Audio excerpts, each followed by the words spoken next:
잘 되는 검 스스로를 뱉고요. 이제 앞으로 관피와 척결해야 되는 과제, 후임 총리가 해야 될 것이 너무너무 많이 남아 있습니다.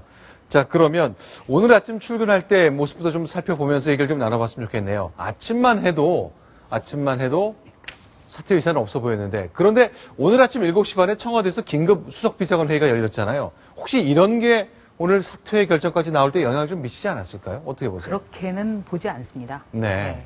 그래서 제가 이 방송 직전에요. 네. 안대희 후보자를 옆에서 도왔던 네. 변호사들이 몇 분이 있는데 전화를 드려봤는데 이거는 순수하게 좀 안대희 후보자 스스로 결정한 거다. 이렇게 얘기를 합니다. 예. 그래서 네. 아까 말씀드렸다시피 네.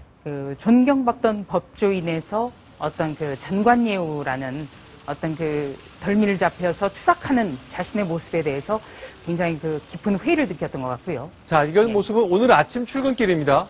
질문에 답을 잘 안 하시는데.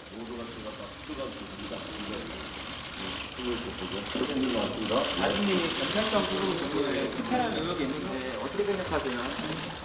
9시 2분에 출근하는 장면인데요. 네. 그때까지만 해도 청문회 때 봅시다 하고 아드님의 경찰 복무 특혜라는 의혹이 있는데에 대해서는 네. 딱히 답변을 하지 않고 들어갔습니다. 언론 발표 직전 청와대 비서실장의 사퇴 의사를 전달. 그러니까 한마디로 좀 어떻게 보면 일방향으로 네. 홍보를 한 거군요. 네.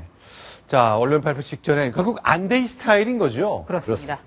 깊게 고민하되 결정하면 바로 실행하는 예. 그 스타일이 공직을 맡을 때 그리고 중간 과정, 사퇴하는 과정까지 뚜렷하게 드러났습니다. 그리고 자기 자신이 네. 그동안 쭉 네. 국민이 자기 자신을 향해서 기대해 왔던 거, 그리고 자기 자신이 지금 제기된 의혹에 대해서 어떻게 구구절절 변명하는 거, 네. 이런 거 자체를 자기가 참지 못하는 성격이거든요. 네. 그런 부분들을 결국은 참지 못하고 네. 바로 스스로 사퇴를 한 거 아닌가, 이런 생각이 듭니다. 네, 새정치민주연합 한정혜 대변인 논평 나왔습니다. 사퇴는 당연한 일이다. 모든 책임은 청와대 인사총괄하는 김기춘 대통령 비서실장이 져야 한다. 이제 야당의 공세는 더더욱 김기춘 비서실장을 향해 가고 있습니다. 그렇군요.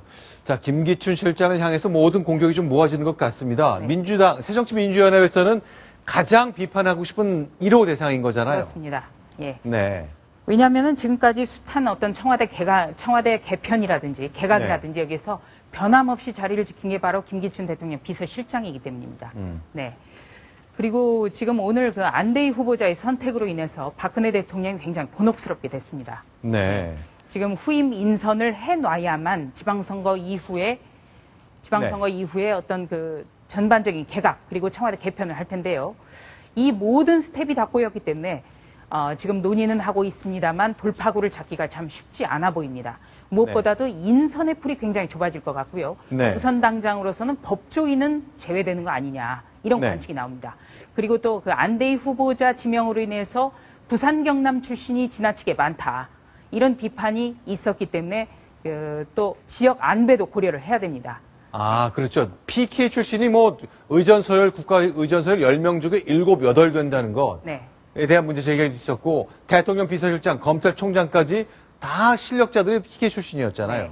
그래서 이제 전직 검찰총장 몇 분한테 아까 전화를 네. 해봤더니요. 앞으로 법조인의 경우에 공직을 떠날 경우에는 한 가지 생각해야 될 게 있다. 네. 돈이냐 네. 아니면 명예냐 네. 두 가지 중에 하나만 선택해야지 두 마리 토끼를 다 잡을 수는 없을 것 같다. 네, 이런 얘기도 하고 있습니다.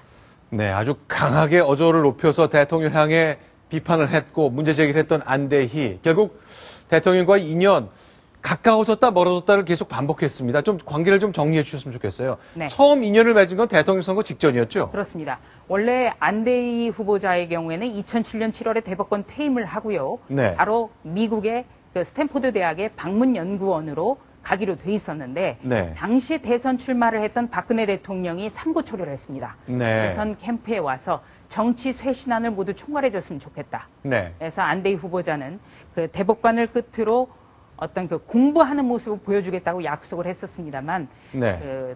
대선 후보가 네. 3번이나 찾아와서 깊이 설득을 했기 때문에 네. 내가 더 이상 뿌리칠 수 없었다. 이런 설명을 여러 차례 했고요. 자, 요때까지만 해도 박근혜 대통령과 안대희 후보자는 굉장히 가까웠고 뜻을 같이 했습니다. 네. 그런데 충돌이 좀 생긴 거죠? 그렇습니다. 대선 직전이었죠. 네. 바로 이제 2012년 10월경으로 제가 기억을 하는데요. 네.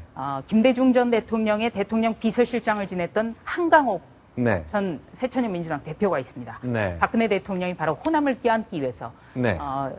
이분 역시 삼고 처리를 했는데요. 네. 그 한 위원장을 캠프에 국민 대통합위원장으로 영입을 하려고 할 때 안대희 전 후보자가 이분은 절대 안 된다. 네. 네, 이렇게 반대를 했습니다.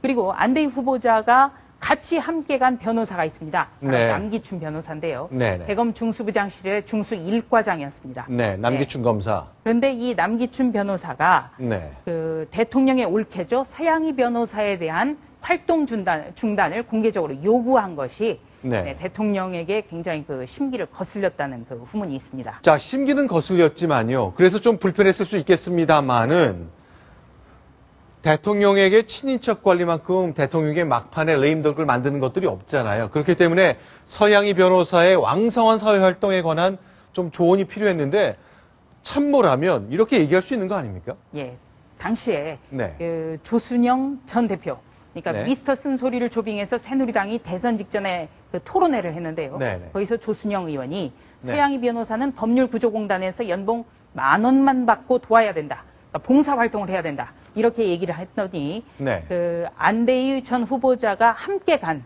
네. 남기춘 변호사는 그냥 집에 처박혀 있는 게 낫다. 이렇게까지 좀 극단적으로 얘기를 했습니다. 남기춘 당시 이제 변호사지만 아주 강골 검사 출신이라 표현이 굉장히 투박하고 공격적이네요. 그렇습니다. 원래 강력검사 출신이기 때문에 네. 굉장히 단도직입적으로 얘기하는 스타일인데요. 네. 이 발언에 대해서 박근혜 대통령이 굉장히 불쾌하면서 자리를 떠났다는 그런 얘기가 있습니다. 자, 그러면 삼고초려 끝에 영입했고 저렇게 한광옥 씨 영입 그리고 서양희 변호사 활동 관련해서 비판을 했기 때문에 또 좀 멀어졌잖아요. 네.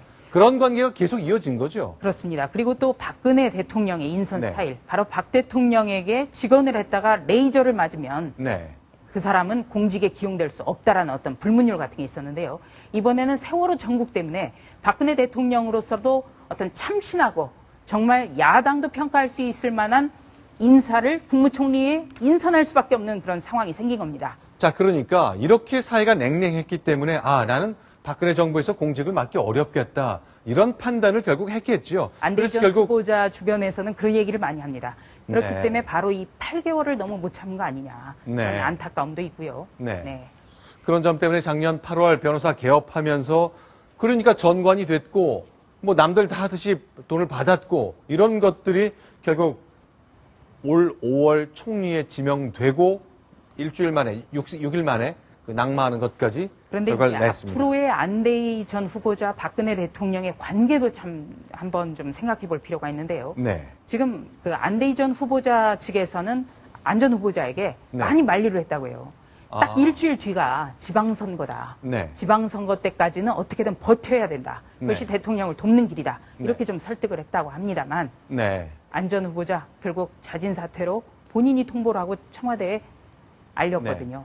자, 지금 선거 때니까 선거의 유불리를 얘기 안 할 수 없는 때가 돼버렸습니다. 이게 총리 후보자의 낙마, 자진 사퇴를 이렇게 늘 연결시켜야 되는 건 아니겠습니다만 조수진 차장께 좀 질문 드려볼게요. 네. 적어도 그 말씀대로라면 청와대는 논란이 좀 있지만 선거 때까지는 계속 있는 것이 표에는 좀 부담이 덜 되겠다 이렇게 생각했다는 거군요. 그렇습니다. 왜냐하면 각종 여론조사에서도 안 전 네. 후보자에 대한 평가는 긍정이 조금 더 높았습니다. 아, 예. 그러니까 다소 뭐 그렇게 큰 차이는 벌어지지 않았습니다만 네. 낙마시켜야 된다라는 여론은 그다지 네. 높지 않았습니다. 네. 그리고 또 각종 의혹도 있었습니다만 지금 야당의 국회의원 전체에서 차지하는 의석 비율들을 볼 때 안 전 후보자가 과연 총리 인준에서 네. 낙마할 수 있을까? 예. 이거는 좀 낙마까지는 가지 않을 거다. 이런 네. 전망이 많았거든요. 주위에서 저도 들어보면요. 안대희 전 대법관이 그동안 갖고 있던 자신의 이미지만큼은 아니어서 이 이미지를 좀 훼손해 가면서 전관예우형 돈을 많이 받았다는 거는 문제가 있다고 보지만 안대희가 총리가 된 뒤에 뭔가를 하는 것 그걸 좀 보고 싶다는 얘기하는 분들도 있었거든요. 네. 어쨌건 안대희의 선택은 사퇴였습니다.